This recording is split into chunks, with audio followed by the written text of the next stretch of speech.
Hello. Hey, hi. Hi Da, how are you? Hi, I'm good. How are you? I'm good.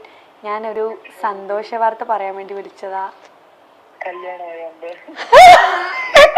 എങ്ങനെ മനസ്സിലായി? What? No. സത്യം. You're getting married. Yes. അത് പറയാൻ Oh വേണ്ടി my God. അത് പറയാൻ വേണ്ടി Okay. ഞാൻ എല്ലാവരും ഒന്നും വിളിക്കുന്നില്ല, കുറച്ച് പേരെ വിളിക്കുന്നുള്ളൂ. പിന്നെ അധികം ആർഭാടമായിട്ടുള്ള ഒരു കല്യാണം എന്നല്ല, relative. Tell me who's the person first. എന്നിട്ട് ബാക്കി ഡീറ്റെയിൽസ്. ചെറുക്കൻ്റെ പേര് രാഹുൽ എന്നാണ്. Okay. ആള് ലണ്ടനിൽ സെറ്റിൽഡ് ആണ്. Okay. അപ്പൊ കല്യാണം കഴിഞ്ഞ് ഞാൻ ലണ്ടനിലോട്ട് പോവും. Are you No, no, I don't believe. ഞാൻ ലണ്ടനിൽ പോണ്ടേ അപ്പോ? What? ഞാൻ ലണ്ടനിൽ പോകുന്നതാണോ പ്രശ്നം, കല്യാണം കഴിക്കുന്നതാണോ പ്രശ്നം? ഇതൊന്നും കളഞ്ഞിട്ടുണ്ടെങ്കിൽ ലണ്ടനിൽ പോകുന്ന ഫസ്റ്റ് ഓഫ് ഓൾ എനിക്ക് തോന്നുന്നില്ല. 1 10. രണ്ടാമത്തെ who's this രാഹുൽ? രാഹുൽ ഞാൻ കെട്ടാമെന്ന് ചെറുക്കൻ. You sound so weird. Sorry Riya. I don't trust you. എനിക്ക് ഞാൻ പറയട്ടെ, സത്യത്തില് കല്യാണത്തിന് റിയാസും ഡെയ്സിയും അപർണയും ജാസ്മിനെ ഞാൻ ഓൾറെഡി വിളിച്ച് പറഞ്ഞിട്ടുണ്ട്. അപ്പം ഇത്രയും പേര് എന്തായാലും വരണം. ഒരുപാട് പേര് ഇത് ആക്ച്വലി ഒരു സർപ്രൈസ് ആയിട്ട് വെച്ചിരിക്കുകയാണ് ഞാൻ. ഓക്കെ, പെട്ടെന്ന് തന്നെ കല്യാണം കഴിക്കണം എന്നുള്ള എൻ്റെ ഒരു തീരുമാനമായിരുന്നു. അത് പിന്നെ ബിഗ് ബോസിൽ വെച്ചിട്ട് എനിക്ക് അറിയാം നിനക്ക് പെട്ടെന്ന് കല്യാണം കഴിക്കാൻ. നമുക്ക് ഇവിടെ നിർത്തിയാലോ? ബിഗ് ബോസ് ഞാൻ എപ്പോഴാ പറഞ്ഞു എനിക്ക് പെട്ടെന്ന് കല്യാണം കഴിക്കണമെന്ന്? കണ്ടോ, ഇത് പെരിക്കായില്ലേ പ്രാങ്ക് കോള്? ഇത് പ്രാങ്ക് കോളാ. ഞാൻ അങ്ങനെ ഒരു ലണ്ടനിലുള്ള ഒരു രാഹുലിനെയും കെട്ടാൻ പോകുന്നില്ല. ഓക്കെ, മൈൽ സ്റ്റോൺ മേക്കേഴ്സിന്റെ ഇന്റർവ്യൂല് അപ്പൊ എനിക്കൊരു പ്രാങ്ക് കോള് ചെയ്യാൻ വേണ്ടി പറഞ്ഞു. അപ്പം ഞാൻ താങ്ക് യു സോ മച്ച്.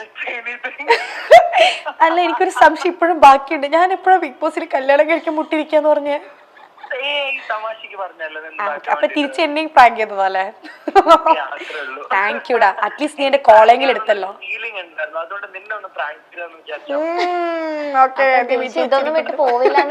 അപ്പൊ ഞാൻ ഇതൊന്നും വിട്ടൊന്നും പോവില്ലെന്ന് ഉറപ്പല്ലേ? അതെനിക്ക് ഉറപ്പില്ല. നീ അങ്ങനെ കളഞ്ഞിട്ട് പോവാ ലണ്ടനിലേക്കല്ല. Yes, you are right. Thank you. Okay, Riyaz, thank you so much. Parvathi ഇവിടെ ഉണ്ട്, എന്തെങ്കിലും പറയാനുണ്ടോ? Hi Riyas, thank you so much. നമ്മളൊരു പ്രാങ്കിന് വേണ്ടി ഇങ്ങനെ പറഞ്ഞത്, അപ്പൊ തന്നെ റിയാസിനെ വിളിച്ചിട്ട് കല്യാണമായി എന്നൊക്കെ പറയാന്ന് പറഞ്ഞിട്ട് ഫുൾ ആള് സെറ്റായി. അങ്ങനെ വിടാനൊന്നും ഉദ്ദേശിച്ചിട്ടില്ല അല്ലേ ദിൽഷനെ? പിന്നെ അങ്ങനെ കേരളത്തിൽ നിന്ന് വിട്ടുകൊടുക്കും. അതന്നെ. ഓക്കെ, അപ്പൊ അനുഭവിക്കാനുണ്ടെന്ന് കേട്ടോ പറഞ്ഞു. ഇനി ഒരുപാട് അനുഭവിക്കാനുണ്ടെന്ന്. അത് നമ്മളിങ്ങനെ അനുഭവിച്ചുകൊണ്ടേയിരിക്കും. അത് ബിഗ് ബോസിൽ പോയവർക്ക് ഇത് അനുഭവിക്കേണ്ടത് ഒരു നെസസിറ്റി ആണ്. യെസ്, അതിനൊരു എൻഡിങ് ഇല്ല, അതിങ്ങനെ പൊക്കൊണ്ടേയിരിക്കും. അതിങ്ങനെ പൊക്കൊണ്ടേയിരിക്കും. നമ്മളങ്ങനെ വെറുതെ വിടാൻ ആരും ഉദ്ദേശിച്ചിട്ടില്ല. ഓക്കെ, അപ്പൊ thank you so much. Thank you. Bye bye.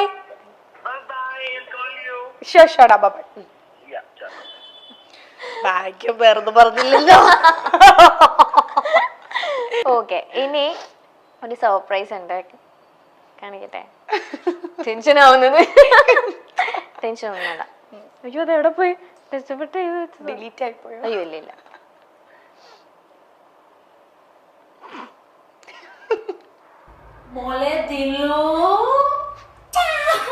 വേറാരും കിട്ടില്ല. കേക്ക് ആ മഞ്ഞ വരവൊക്കെ കാണും.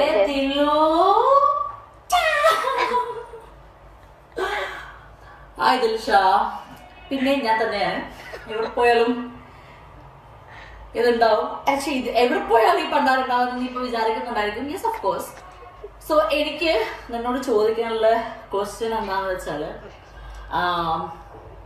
എനിക്കൊരു ക്വസ്റ്റ്യൻ ഉള്ളിൽ ചോദിച്ചിട്ട് മറുപടി വരെ ഇച്ചിരി ബുദ്ധിയെങ്കിലും ഉണ്ടെങ്കിൽ മണ്ണ ബുദ്ധി കളിക്കുന്ന കാട്ടുകാരാണല്ലോ.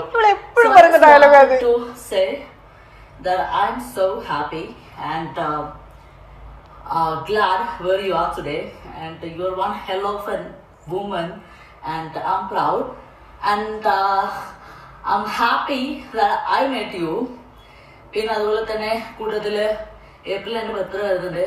സോ ഒരു 14 Pro Max 50 ലക്ഷം കിട്ടിയല്ലേ. 14 Pro Max 256 GB മറക്കല്ലേ?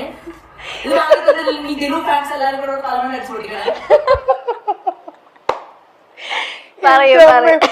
ഇതൊരു കോമഡി പീസാണ്. ഓക്കെ, ഇന്ന് എന്റെ അടുത്ത് നല്ലോണം സംസാരിക്കും, നാളെ സ്റ്റോറി ഇടും. ചിലപ്പോ എനിക്ക് എതിരായിരിക്കും, ചിലപ്പം എന്നെ സപ്പോർട്ട് ചെയ്തിട്ടായിരിക്കും. എനിക്ക് അറിഞ്ഞൂടെ എല്ലാവർക്കും കൺഫ്യൂഷൻ. അല്ല, തലേ ദിവസം വരെ നല്ലോണം സംസാരിച്ചിരിക്കും. ഇപ്പൊ ഞാൻ എന്താ പറയാന്നറിയോ, ഇനി നീ എന്റെ പേരെടുത്ത എന്നെ മേലെ വിളിച്ചു പോരുന്നത്. എനിക്ക് എന്നെ വിളിക്കുകയൊക്കെ ചെയ്യും. എനിക്ക് എന്തോ ഒരു ഇഷ്ടം, ലൈക്ക് ഒരു സിസ്റ്ററിനെ പോലെയാണ്. എന്താ പറയാ, ഞാൻ ഒരുപാട് തല്ലുകൂടിയിട്ടുണ്ട്. പക്ഷെ എനിക്ക് ആ ബിഗ് ബോസ് ഹൗസിൽ ഇരിക്കുമ്പോഴും എനിക്ക് അവളെ വിഷമിക്കുമ്പോഴേക്കും എനിക്ക് ഭയങ്കര വിഷമമാണ്. എനിക്കറിയില്ല, എനിക്ക് ഒരു ഒരു ഒരു എനിക്ക് എന്തോ ഒരു ഇഷ്ടമാണ് എനിക്ക് അവളെ. കുറേ തല്ലുകൂടിയിട്ടുണ്ട്, ഞാൻ എന്തൊക്കെയൊക്കെയോ പറഞ്ഞിട്ടൊക്കെ ഉണ്ട്. അങ്ങനെയല്ല, ഒരുപാടല്ല, എന്നാലും കുറച്ചൊക്കെ ഇതൊക്കെ പറഞ്ഞു. പക്ഷേ അവൾ കരയുമ്പോൾ വിഷമിക്കുമ്പോഴൊക്കെ എനിക്ക് ഭയങ്കര സങ്കടമാണ്. ഞാൻ ഏതോ ഒരു സീനിലൊക്കെ അവളിങ്ങനെ ഹെൽത്ത് വൈസ് ഭയങ്കര വീക്കായ ടൈമിലൊക്കെ ഞാനവിടെ പൊട്ടിക്കരഞ്ഞിട്ടുണ്ട്. ഒരു എപ്പിസോഡിൽ ഞാൻ ഇങ്ങനെ പറഞ്ഞിട്ടുണ്ട്, ഇതൊരു ഗെയിം ഷോ ആണ്, നീ അതിനൊരു ഗെയിമായിട്ട് എടുക്കുക, അതിനിങ്ങനെ ഭയങ്കര സീരിയസ് ആയിട്ട് എടുത്തിട്ട് നീ ഇങ്ങനെ നിന്റെ ഹെൽത്തിന് ഇല്ലാതാക്കില്ല. എനിക്ക് പേടിയാണ് അവൾക്ക് എന്തെങ്കിലും സംഭവിക്കുമോ, കാരണം ഈ ഷോ ഒരു 100 ദിവസം കഴിഞ്ഞാൽ കഴിയും. അത് കഴിഞ്ഞാലും അവൾ ഇനിയും അങ്ങോട്ടും നല്ല രീതിയിൽ ലൈഫ് മുന്നോട്ട് പോകണമെന്ന് എനിക്ക് ആഗ്രഹമുള്ള ഒരു വ്യക്തിയായിരുന്നു ഞാൻ. അപ്പം ഞാൻ ഇങ്ങനെ പറയാറുണ്ട് അവളുടെ അടുത്ത്, എനിക്ക് ഭയങ്കര ഇഷ്ടമാണ്. എനിക്ക് എന്തോ ഒരു ഇഷ്ടമാണ് അവളുടെ ഈ കോമഡികളും ഇങ്ങനത്തെ സംസാരം. ഇപ്പം കണ്ടില്ലേ 14 Pro Max ഒക്കെ.